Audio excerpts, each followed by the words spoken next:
Olá e bem-vindos a esta nossa análise. Hoje a gente vai mergulhar num livro que, nossa, fez história, Cristianismo Puro e Simples, do C.S. Lewis. Um clássico, né? Com certeza. A gente está usando aqui uma tradução brasileira, com vários trechos importantes da obra, e é muito interessante pensar, né? Lewis era um professor lá de Um Oxford. intelectual de peso. Exato. E ele começou a falar sobre essas ideias no rádio, na BBC, em plena Segunda Guerra Mundial. Imagina o contexto. Tempos difíceis, né? Ele queria explicar a fé cristã de um jeito assim claro, racional, acessível para todo mundo naquele momento de angústia. E é legal notar o que ele não queria fazer. Ele não estava ali para defender uma igreja específica, uma denominação, nada disso. Não mesmo. O foco dele era o que ele chamou de cristianismo puro e simples. Aquele miolo, sabe? O essencial que a maioria dos cristãos concordou ao longo do tempo. Ele até usou uma imagem ótima. A fé é como uma casa. Tem um saguão central, grandão. Que seria esse cristianismo essencial? É isso. E desse saguão saem várias portas que levam para salas diferentes, as denominações. O trabalho dele era levar as pessoas para dentro do saguão, primeiro. Uma analogia muito boa, realmente. Então, o que a gente vai fazer aqui é, destrinchar os argumentos principais do Lewis que estão nesses trechos que a gente leu. A lei moral, as crenças do cristianismo mesmo e o chamado por uma transformação pessoal. Basicamente, pegar os pontos-chave para quem quer entender essas ideias de forma direta, né? Exatamente. Prontos? Vamos lá. Lewis começa de um jeito bem pé no chão, observando como a gente discute, como a gente briga no dia a dia. É interessante isso. Ele nota que quando as pessoas discordam, elas não falam só, não gostei disso. Elas meio que apelam para um padrão, né? Como assim? Tipo, falam, isso não é justo. Ou, pô, se fosse com você, você ia gostar. Tem uma expectativa ali de que o outro conheça uma regra, uma lei, o que ele chama de lei da natureza humana ou lei moral. Ah, entendi. É isso que diferencia a nossa briga da briga de dois cachorros por um osso, digamos. Exatamente. Tem um apelo para o certo e para o errado, um padrão que a gente acha que deveria valer para todos. Tá, mas aí vem a pergunta clássica. Isso não é só cultura? Cada lugar não tem suas regras? Como o Luiz lida com isso? Ótima pergunta. É a objeção mais comum, né? E ele encara isso de frente. Ele reconhece sim que tem diferenças culturais, claro, nos costumes, como a gente aplica as regras, mas ele argumenta que por baixo disso tudo tem um núcleo moral que é, surpreendentemente parecido em todo lugar, em toda época. Egípcios, babilônios, hindus, chineses, gregos, romanos. Ele foi pesquisar mesmo, né? Foi. E ele encontrou, assim, proibições muito parecidas contra matar, roubar, mentir, e elogios para generosidade, para justiça, para o cuidado com a família. Ele diz que nenhuma cultura, de verdade, colocou o egoísmo ou a traição lá em cima como um ideal, sabe? Entendi. E ele também faz questão de diferenciar essa lei moral de outras coisas, né? Para não confundir, tipo, instinto. Isso, crucial essa parte. Instinto é aquele impulso biológico, né? Autopreservação, o instinto materno. A lei moral, por outro lado, muitas vezes entra em cena para julgar qual instinto seguir. Ou até para mandar a gente ir contra um instinto forte. Exatamente. Pensa no instinto de fugir do perigo. Ele grita para a gente correr. Mas a lei moral pode dizer, não, você tem que ajudar aquela pessoa ali, mesmo que seja arriscado. A lei moral funciona como um maestro, sabe? Dizendo qual instrumento tocar ou mandando ficar quieto. Faz sentido. Não é só instinto. E também não é só convenção social, tipo dirigir pela direita e esquerda. Ele também fala disso. Convenções assim, como o lado de dirigir, são meio que arbitrárias. Podia ser diferente e não teria um problema moral ali. Mas a lei moral parece ter um peso diferente, né? A gente sente que quebrar um princípio como justiça ou honestidade é errado mesmo. Não só uma falta de etiqueta. Lewis compara mais com a matemática. 2 mais 2 são 4, não importa o que a gente ache. É uma verdade objetiva, né? Isso. Ele argumenta que a própria ideia de progresso moral, tipo, a gente hoje achar que a escravidão é errada, algo que já foi aceito, isso só faz sentido se existir um padrão real, objetivo, para a gente comparar. Senão seria só mudança de gosto, tipo moda. Saquei. Então ele estabelece essa lei moral como algo real, que a gente sente que deveria seguir, mesmo que não tenha inventado. E aí ele fecha essa parte com uma constatação meio desconfortável sobre nós, né? Aí ele resume em 2 pontos, bem diretos. Primeiro, todo mundo tem essa noção de que existe um jeito certo de se comportar. Essa ideia tá aí, em todo lugar. Ok. Segundo, e aí que pega, na prática todo mundo falha, consistentemente. A gente não consegue viver de acordo com esse padrão que a gente mesmo reconhece. A gente conhece a lei, mas quebra a lei. Essa tensão interna. Exato. Essa contradição entre o que a gente acha que deveria ser e o que a gente é. Para Lewis, isso é uma pista fundamental sobre a realidade e sobre nós. E leva direto para a pergunta, de onde vem essa lei? E o que significa essa nossa falha constante? Ok, então, se essa lei moral não é nossa invenção, mas algo que, digamos, nos pressiona, o que ela indica sobre o universo? Ajuda a pensar em Deus, por exemplo? Aí Lewis começa a contrastar 2 visões de mundo principais. Uma é a materialista. O universo só existe por acaso e matéria e energia são tudo. Ponto. E a outra? A outra é a visão religiosa.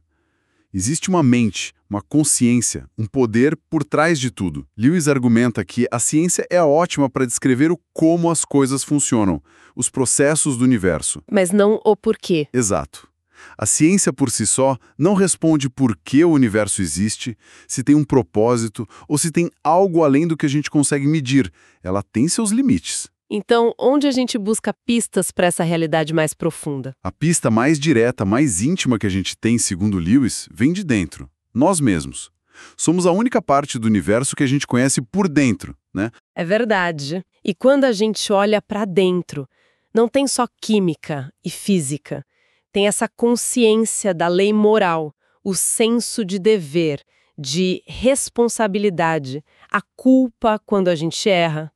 Essa experiência interna, para Lewis, sugere que o poder por trás de tudo se parece mais com uma mente do que com algo impessoal, tipo a gravidade. Porque só uma mente pode dar instruções ou ter propósitos morais, entende? Interessante essa linha de raciocínio.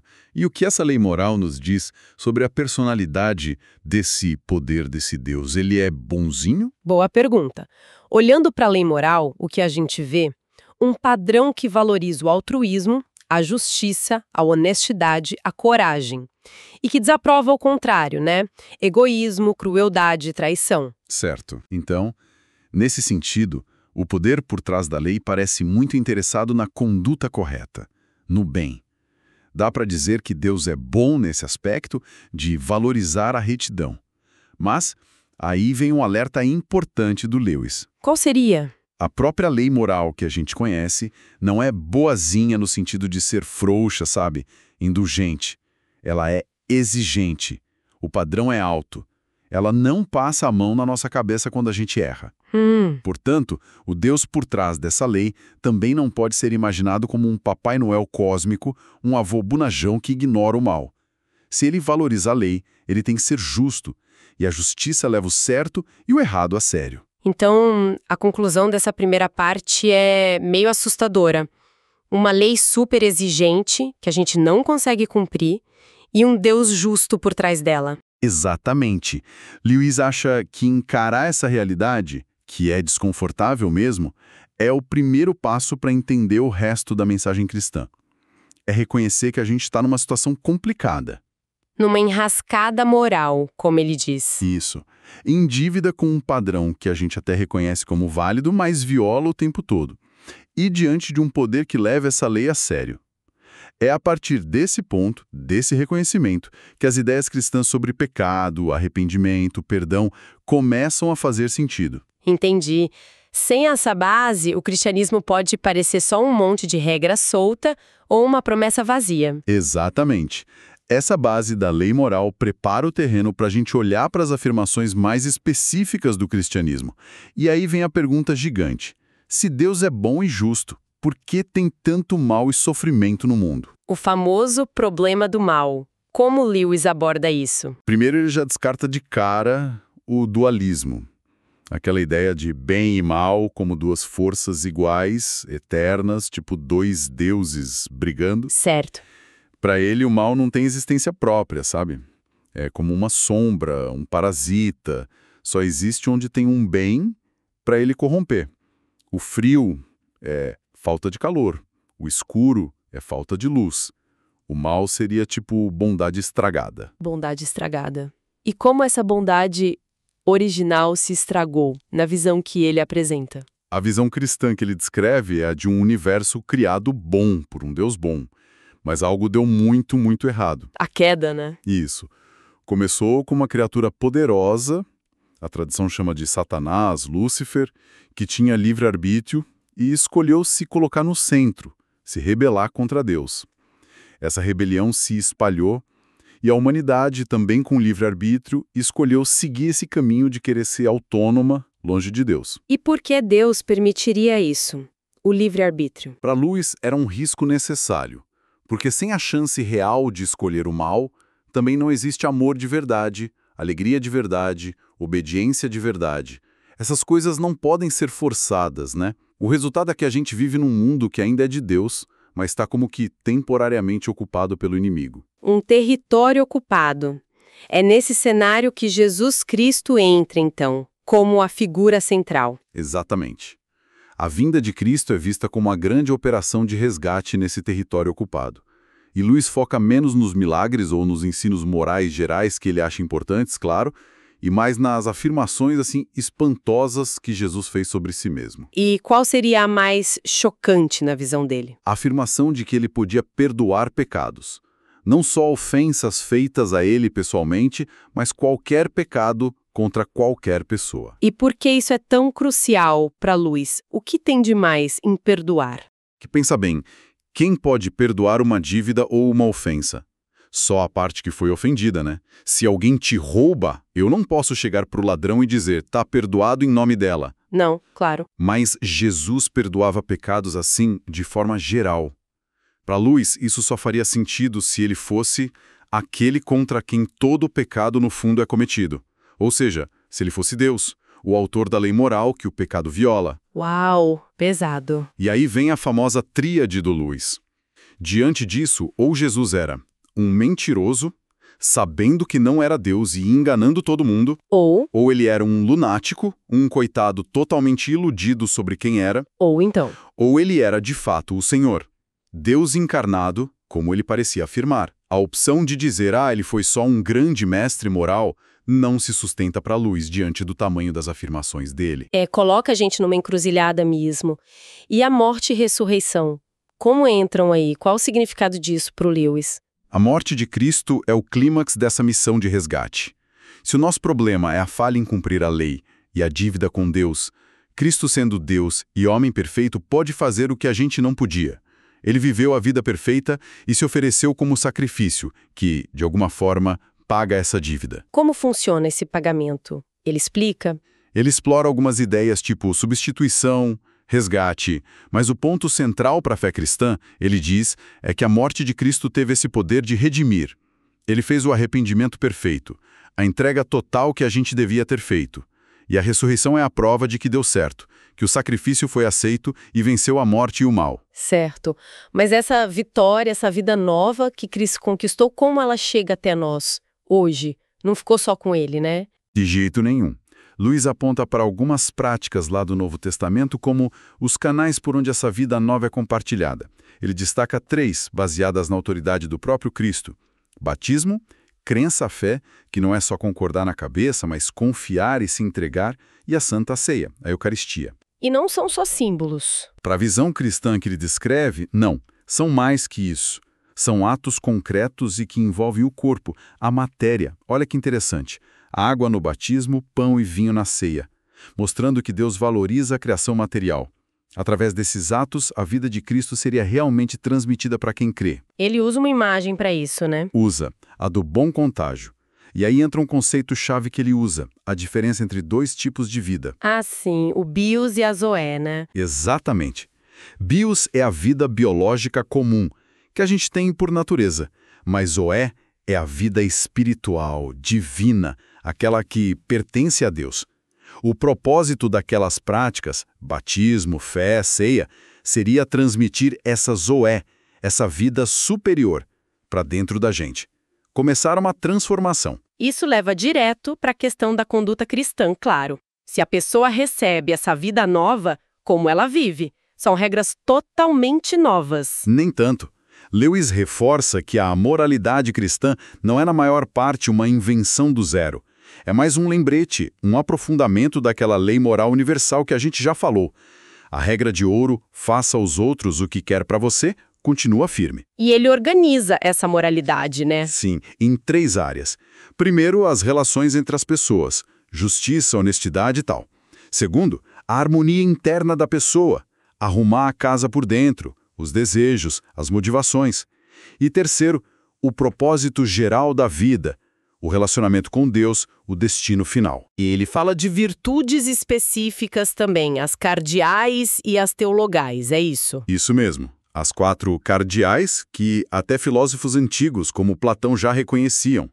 Prudência, o bom senso prático, pensar antes de agir, temperança, moderação em todos os prazeres, não só bebida e comida, mas ambição, vaidade, justiça, ser correto, honesto, e fortaleza, a coragem, não só física, mas moral, de fazer o certo mesmo com medo ou pressão e aguentar firme nas dificuldades. Essas são as bases, digamos, e as mais especificamente cristãs. São as 3 teologais que ligam a gente direto com Deus, a fé, confiar em Deus, aceitar o que Ele revela mesmo sem entender tudo. A esperança não é só otimismo, é a confiança firme na vida eterna com Deus, olhar para além daqui, e a caridade, o ágape. Essa caridade ágape parece central para ele. E ele define de um jeito bem específico, né? Não é só gostar das pessoas. De jeito nenhum. A ágape é fundamental. É aquele amor de doação, sabe? Incondicional. Buscar o bem do outro mesmo que a gente não goste da pessoa, mesmo que ela não mereça. É um ato da vontade, não só um sentimento. Agir primeiro, sentir depois. É por aí. Lewis sugere algo bem radical. Se a gente começar a agir como se amasse alguém, com respeito, ajudando, sendo justo, por obediência a Deus, a gente pode acabar sentindo amor por essa pessoa de verdade.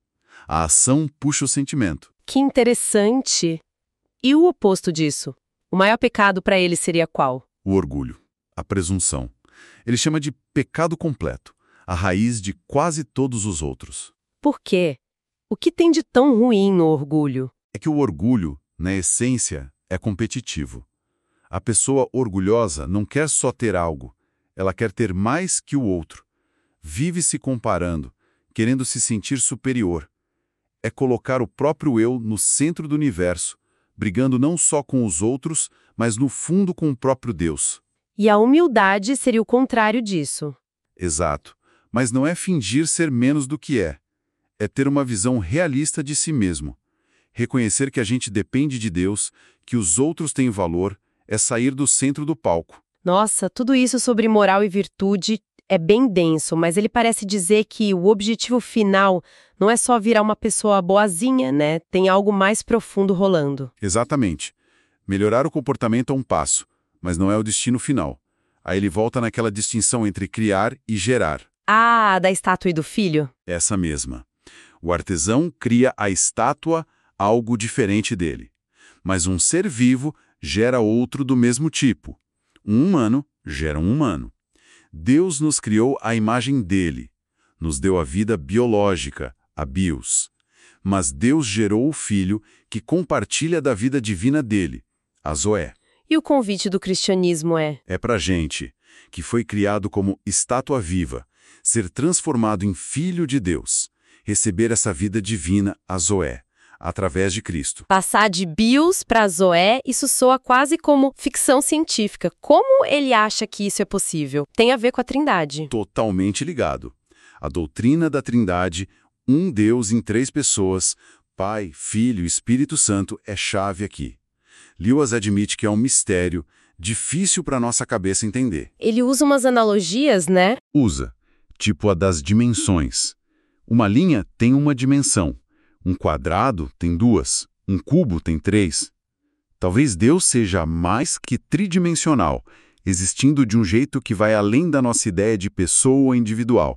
Ele seria suprapessoal. E a gente experimenta isso como? Ele sugere que na própria oração cristã, a gente ora ao Pai, através do Filho, Cristo, nosso caminho, e pelo poder do Espírito Santo que age dentro da gente. As três pessoas ali atuando juntas. E como essa transformação acontece na prática? Como alguém passa de bios para zoé? O processo para Lewis envolve o que ele chama de fazer de conta no bom sentido. Não é ser hipócrita, é começar a agir de acordo com a identidade nova que a gente recebe pela fé em Cristo. Tipo, finja até conseguir. Quase isso, mas com ajuda fundamental. A gente tenta agir como filhos de Deus agiriam, perdoar, ter paciência, amar, mesmo quando a nossa natureza bios esperneia. É o vestir-se de Cristo. A diferença é que a gente não está sozinho nessa. O próprio Cristo, pelo Espírito, está ali, ajudando por dentro. E aí, o faz de conta vira realidade. Gradualmente, sim. Aquele faz de conta sincero começa a transformar a gente de verdade. A zoé que a gente recebeu começa a crescer e mudar a bios por dentro. É o bom contágio de novo, mas num nível mais profundo. Então o alvo não é só dar uma polida na natureza antiga, mas receber uma nova. Precisamente. Não é só deixar as pessoas um pouquinho melhores, mais ajustadas.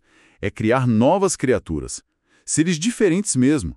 A analogia do cavalo que ele usa é ótima. Não é ensinar o cavalo a pular mais alto. É dar asas para ele voar. É outra natureza. Uau! Isso, ele avisa, exige entregar o nosso eu natural com todo o egoísmo e orgulho que vem junto. Essa entrega do eu parece assustadora. A gente perde quem a gente é. Aí vem um paradoxo que é central para Lewis. Ele diz que é o contrário. Quando a gente tenta se agarrar ao nosso eu natural, egoísta, a gente está preso a algo que nem é o nosso verdadeiro eu. É só um monte de impulso, medo, coisa que a gente aprendeu, desejo passageiro. E o verdadeiro eu? A gente só começa a descobrir quando entrega esse falso eu para Cristo.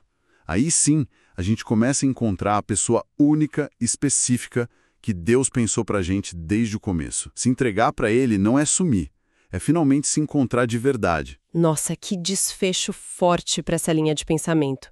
Recapitulando então, a gente partiu da lei moral que está dentro de nós, que aponta para um Deus justo, mas também mostra que a gente não dá conta. Isso. Vimos a resposta cristã focada em Cristo, nas afirmações dele, na morte e ressurreição, como a solução para a nossa dívida e como fonte de uma vida nova, a zoé. E aí exploramos o chamado não só para se comportar melhor, mas para uma transformação total de criatura para filho, de bios para zoé, pela fé e pela entrega a Cristo. Que jornada, hein? Uma jornada e tanto. E Lewis nos deixa com uma provocação final, que mexe direto com essa nossa ideia moderna de identidade, de autenticidade, né? Qual seria? Ele sugere que esse eu que a gente tanto valoriza, que a gente tenta afirmar, o nosso eu natural, talvez seja em grande parte uma construção, influenciado por tudo, desde a biologia até a propaganda que a gente vê. Se ele estiver certo, o que significa ser autêntico de verdade? É uma pergunta que dá o que pensar. Pois é. Será que a verdadeira autenticidade não está nessa busca sem fim por se expressar e satisfazer nossos desejos, como a cultura diz hoje? Ou será que ela está paradoxalmente nessa entrega radical de si mesmo a algo maior, a Cristo, como Lewis descreve? Seria esse o caminho para achar não um eu qualquer, mas o nosso eu mais real e único, aquele que Deus planejou? Fica aí a questão, né? Para a gente refletir sobre as ideias do Lewis e sobre nós mesmos. Uma questão que ressoa bastante, com certeza. E com essa reflexão a gente encerra essa nossa exploração das ideias centrais de cristianismo puro e simples de C.S. Lewis.